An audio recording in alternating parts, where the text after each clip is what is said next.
Today we're going to take a look at the ACER Nitro 5. This is their 15.6-inch model. It has the latest i5 chip in it, the 12500H, which has 4 performance cores and 8 efficient cores. Comes with 16 gig of RAM and 512 gig of storage, and that storage is actually Gen 4, which is nice. Has a built-in GPU, so it's targeted at an entry-level, mid-level gaming system. And let's take a look and see what we have. If I didn't mention already, this is part of the Best Buy Tech Insider Network Review program. So let's see what we got here.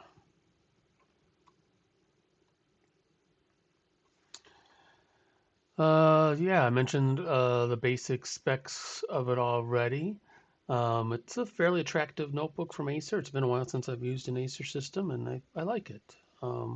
Just a few little idiosyncrasies on the keyboard we'll talk about in a second. But some of the important things. One is, again, 12th gen i5, extremely fast CPU. For me, what's really important is ports and connectivity. It doesn't matter what the system is. So first it has an HDMI port for a secondary monitor, but more importantly to me, it has a display port over USB-C. So this gives us the opportunity to have 2 external ports as well as the primary port. Has technically 4 USB 3.2 ports. And 2 of those or 3 of those are Gen 2, which means you can get 10 gigabit per second out of those ports. So if you have it hooked up to an external drive, you can get roughly 1,000 megabytes per second transfer rate, like an external NVMe drive, for example.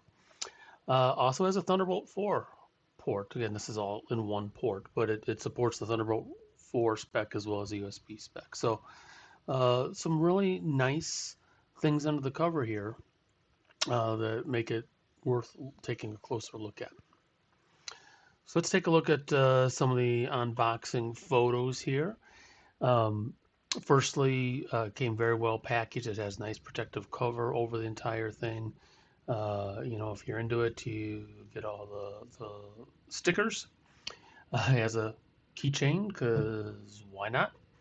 But one thing that was really nice, if you want to put in some secondary storage, it's got a SATA cable here. Sorry, I got it flipped the wrong way, but this allows you to put additional SATA drives, so maybe you could put a 4 terabyte SATA drive in there, for example. So, again, lots of extras, very nice. When we dig into it a little bit, again, it's a i5 12500H, good modern processor. Certainly nothing to be worried about. Also very cool, again, it's PCI 4 bus, so it's running fast behind the scenes. Memory's DDR4, which is fine. Not the latest and greatest, but certainly acceptable at this price point. And it's nice that they included 16 gigs, so that's one thing that differentiates it a little bit from others in this price range. A lot of them are seeing like how low and how cheap they can go. I think Acer kind of took the other approach, and how much can I cram in at this price point?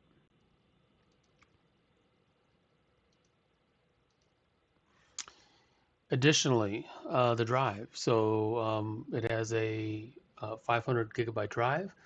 Obviously, you're going to want more if you're doing a lot of gaming, but it's perfectly fine as a starting point, more than a lot of other budget gaming systems have at this price point.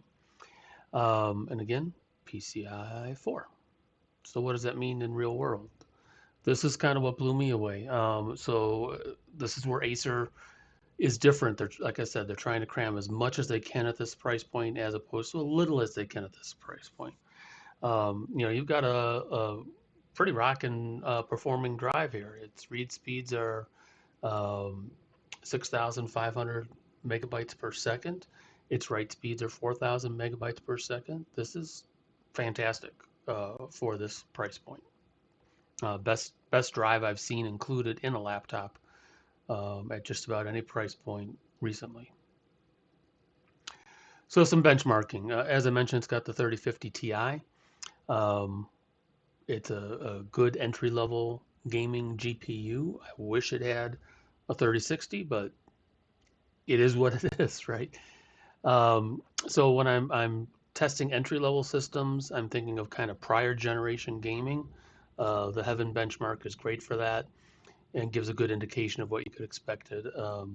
Top end games at medium or low settings, or older games at ultra settings. So here, getting 136 frames per second at ultra quality, right? So perfectly fine for many games out there. When I go through an overall pass mark rating, I'm in the 88th percentile on the CPU. What more could you want? Um, this blows away most other CPUs at this price point. When I look at some really graphic intensive games, um, if I run it at medium settings, I'm getting 40 frames per second, which is acceptable. Not great if you're doing a first person shooter, but fine for open world games. And then if I switch the settings to low, I'm at 64 frames per second. Again, this is about the most graphic intensive game I know of. There's a couple others out there. Just for fun, looking at the internet speed test. Again, it's got a Wi-Fi 6 chip in it, able to get 840 megabits per second, which is top end of what I'm getting wirelessly in my house. It's also kind of cool. It has this dedicated Nitro button on the keyboard. So if you're in the middle of something and you want to instantly tweak the settings, it brings up this Nitro Sense dashboard, and you can go in and say, hey, do I want my fans on auto or max? Do I want to tweak the GPU? Do I want default settings, quiet settings, performance settings? So really quickly you can get in here and change some things. You can also get in quickly and change the different lighting zones. Um, so all in all, it's a pretty good system. Lots going for it. What else can I show you here on the system? Yeah, I mean, what else are you gonna get with Thunderbolt 4 support, 10 gigabit per second support, DisplayPort support over USB-C. Um, it's pretty well made. Switch camera views here. All right, so the keys are kind of, I'm going to call them fat for lack of a better word. They're a little bit oversized feeling. They tactily, they're great. I like the included keyboard, numeric keyboard. It's smaller. Um, they've played around with some of the keys a little bit in terms of positioning, but it works, right? So you've got your typical WASD keys for movement. They've got a nice bright border around them, so it's easy to find. The numeric up-down arrows are easy to find. Spacebar is easy to hit. So as a self-contained gaming system, it's pretty good.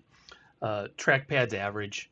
All trackpads are average. I'm not a big fan of them anyway for gaming other than occasional use. Some things are a little bit weird for me in terms of positioning. To get used to it, the volume keys are down here. And even though there's keys up here that look like they're for screen brightness, they're actually for keyboard brightness. The screen brightness keys are down here.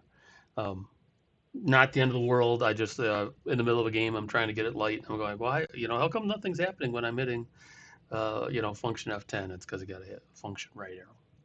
But hardly the end of the world. Yeah, I mean, like I said, overall, it's a really good system in terms of ports. Let's see what we got here, right? Don't have a good camera angle for the ports, but we've got dedicated physical wired network port, which is great. Again, USB 3. Flip it over to the other side. 2 more USB 3s, as well as a USB-C port. Somewhere back here, there's an HDMI on the back. There we go. So we got the HDMI back there and the power jack. So yeah, overall, I recommend. It's targeted towards gaming. It's targeted towards the highest entry level I've seen. Right, to me, the only thing that's keeping it entry level instead of in the next tier is the GPU. I would like to see a 3060, but that would have driven up the price another $100. So at this price point, I think they've packed everything that they can in here. Out of the box, it's good to go. You don't have to upgrade anything out of the box. It doesn't need more memory. It doesn't need more storage. Um, Everything's ready to rock and roll. So uh, that's that's all she wrote. I like the Acer Nitro 5. I can highly recommend it. Thanks for watching.